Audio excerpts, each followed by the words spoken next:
तो question number 3 में क्या दिया हुआ है? क्वेश्चन 3 में हमारा जो क्वेश्चन है कि एक मशीन है जिसका वर्तमान मूल्य बोल दिया गया कितना, 1,00,000 रुपए, और इसके जो मूल्य में कमी हो रही है वह है 10% प्रति वर्ष।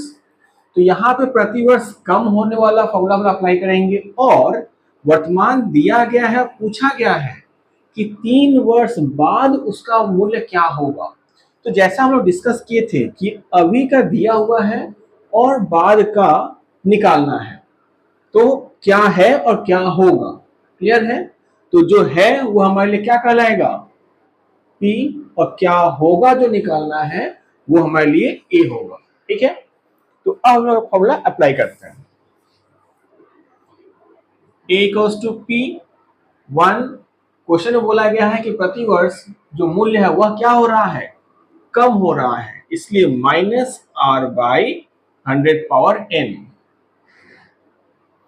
1,00,000 होगा P का वैल्यू, 10,000 1,00,000 हो गया, 1 माइनस R बोला कितना, 10% बाई 100 पावर 3।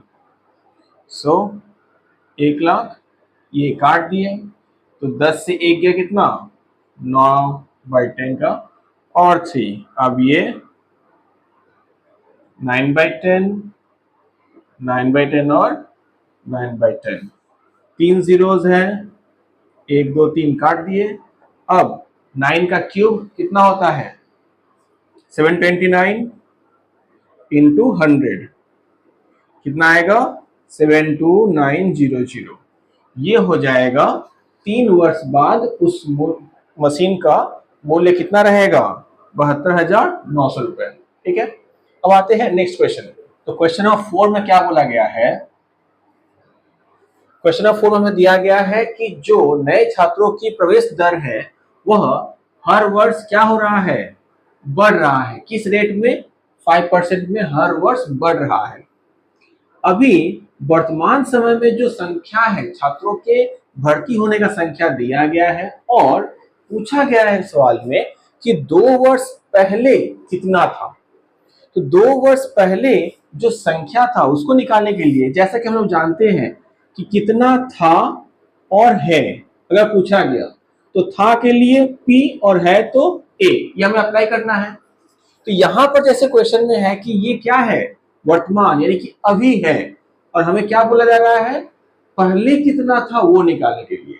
तो पहले जो निकालना है यानी कि हमें P निकालना होगा, और हमें ये A दिया हुआ है। ठीक है, तो अब हम अप्लाई करते हैं formula. A equals to P 1 plus होगा या माइनस, क्या होगा, वृद्धि बोला गया है तो प्लस R/100 पावर n। हमें P निकालना है तो हम P के लिए P ही रख रहे हैं। A का नंबर दिया हुआ है कितना है, 3528, और 1 प्लस R का वैल्यू बोल दिया गया है 5/100 पावर n के कितना है, 2। सो P 1 प्लस 5 से 100 काटेंगे कितना होगा, 20, तो 1/20 पावर स्क्वायर हो जाएगा। P से कितना हो रहा है ये, 21/20 स्क्वायर, इधर ऐसे ही लिखे 3528, ये भी 3528। अब इसको हम लोग यहाँ पे सॉल्व करेंगे। P इक्वल्स टू क्या होगा, देखो P जो है ये नंबर जब इधर जाएगा, अभी मल्टीपल फॉर्म में है, इधर जाएगा तो उल्टा हो जाएगा। अगर उल्टेगा तो 3528 इंटू, यहाँ 21 ऊपर था तो यहाँ क्या हो जाएगा, नीचे चला जाएगा। स्क्वायर है तो 2 बार लिखेंगे। ठीक है, अब 21 से इसको काटते हैं, चलो 7 से काट लेते हैं। 7 से 3 बार में, 7 से ये कितना में कटेगा, 5 बार में हो गया 35, और 0 4 बार में हो गया 28। ठीक है, फिर इसको 7 से काटते हैं 3 बार में, ये 7 से कटेगा, 7 टाइम्स में 49 होता है, और 14 के लिए फिर 2 टाइम्स। 3 से कितने में कटेगा, 24, फिर 3 से 8, तो 8 इंटू 2 2 जा 4, 400 है, 8 4 जा 3200। तो हम लोग का ये जो है P का वैल्यू कितना आया, 3200। तो आज के डेट में अगर छात्रों की संख्या है 3528, तो 2 वर्ष पहले छात्रों की संख्या कितनी थी? 3200। ठीक है, समझ में आया? अब चलते हैं नेक्स्ट क्वेश्चन पे। Question number 5। तो क्वेश्चन नंबर 5 में हमसे क्या पूछा गया है? इसमें दिया गया है कि हर वर्ष, फिर से पिछले क्वेश्चन की तरह ही, हर वर्ष दुर्घटना में कमी आ रही है। कमी का दर बोला गया है कितना? 10%। वर्तमान समय में जो दुर्घटना हो रहा है उसका संख्या कितना है? 4748। और पूछा गया हमसे कि 3 वर्ष पहले कितना था। तो फिर से हमें पास्ट पूछा गया है और प्रेजेंट, आज के डेट में कितना है ये बोला गया है, और कितना था वो निकालना है। क्लियर है? तो था और है, हमें क्या करना होगा? पी फाइंड करना होगा। पिछले क्वेश्चन की तरह यहां भी हम लोग फॉर्मूला अप्लाई करेंगे, A equals to P 1 minus R by 100 power 10। Minus क्यों है? क्योंकि कमी आ रहा है, राइट? P हमें निकालना है, 1 माइनस R का मान बोल दिया गया है 10 बाई 100, n वैल्यू बोला है 3, तो कितना हो जाएगा?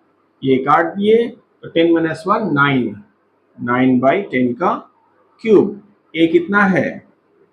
4748, 4748। ठीक है, तो यहां से अगर हम सॉल्व कर रहे हैं तो P को से कितना होगा? 4748 इंटू, अच्छा एक लाइन में और डिटेल्स जा रहा हूं, बहुत बच्चों को इस चीज पे कंफ्यूजन होता है, इसलिए मैं ये कर रहा हूं। यहाँ पे क्या है? क्यूब, यानी कि 9/10, 9/10 और 9/10।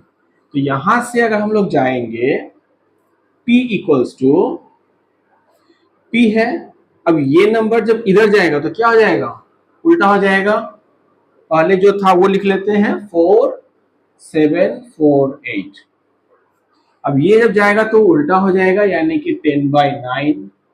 उसी तरीके से ये भी 10/9 और 10/9।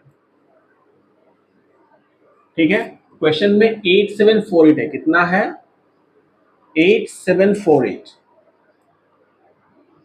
8748, प्रिंटिंग मिस्टेक था, 8748। मेरे पास जो बुक है उस बुक में 4748 था, ये प्रिंटिंग मिस्टेक है। ठीक है, तो 8748 रखे हम लोग, करेक्शन कर लिए हैं। यहाँ पे देखते हैं अब 9 से कटता है कि नहीं। 9 से काटेंगे तो कितना हो जाएगा? 9 से 81, यानी कि 9 टाइम्स में चला गया, 81 हो गया। बचा कितना यहाँ से? 6 और 4, 64। तो 64 है, उसके लिए क्या करना पड़ेगा?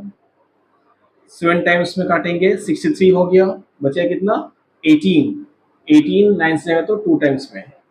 चेक कर लेते हैं, 8748 9 से जाएगा 9 टाइम्स में 81, 6 4, 7 टाइम्स में 63, 1 8, 2 टाइम्स में।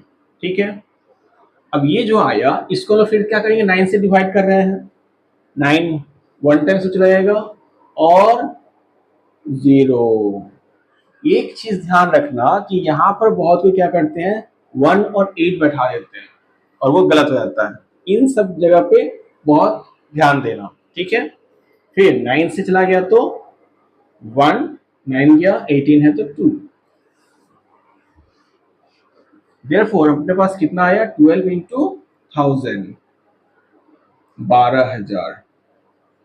तो 3 वर्ष पहले जो एक्सीडेंट होता था, जो दुर्घटना होता था, उसका संख्या कितना था?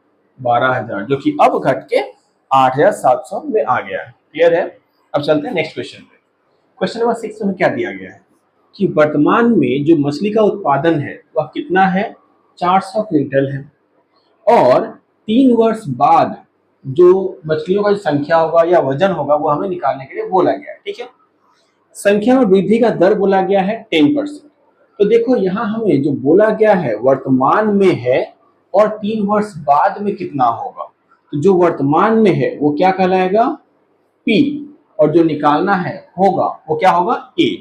तो A equals to P 1 plus होगा या माइनस, वो क्या बताएगा? वृद्धि, plus R by 100 power n। P कितना बोला गया है? देखो यहाँ क्विंटल में बोला गया है, तो एक क्विंटल को अगर हम लोग केजी में चेंज करें तो क्या होगा, एक क्विंटल में होता है 100 केजी, तो हम इसे 100 से मल्टीप्लाई करेंगे। ठीक है, तो P कितना हो गया 40,000, 3 4 1 प्लस R बोल दिया गया है 10/100 पावर 3, सो 40,000 इंटू कट गया तो 11/10। देखो पावर 3 है तो हम क्या करेंगे, इसको 3 बार लिखेंगे। ठीक है, काट देते हैं, 1 2 3, 1 2 3, 3 जीरो खत्म हो गया। बचा क्या, यहाँ पे है 40 और 3 11, तो 11 का क्यूब कितना होता है 1331। कम से कम 15 तक का क्यूब और 20 तक का स्क्वायर सबको याद रहना चाहिए। ठीक है ना, तो चलो देखते हैं, इसको मल्टीप्लाई करते हैं। 4 से कितना आएगा, 4 4 3 12, कैरी 1, 12 और 1 13, कैरी 1 4 1 5 और जीरो का यहाँ पे, तो इतना की केजी है हम लोगों का टोटल मछली का जो वजन होगा वो कितना होगा, इतना किलो हो जाएगा। अगर हम इसको वापस क्विंटल में चेंज करना चाहें, क्योंकि क्वेश्चन तो क्विंटल में बोला है, तो अगर हम लोग क्विंटल में आंसर देना चाहते हैं तो इसको क्या करना होगा, 100 से डिवाइड, 100 से डिवाइड करेंगे तो आंसर हो जाएगा 532.4 क्विंटल। 100 से भाग करेंगे तो यहाँ पे पॉइंट आ जाएगा, बस। तो ये होगा हमारा आंसर। तो 3 वर्ष बाद जो मछलियों का जो वजन होगा वो कितना होगा, या जो मछली कुल कितने मछली उत्पादन होंगे, 532.4 किलो क्विंटल। ठीक है।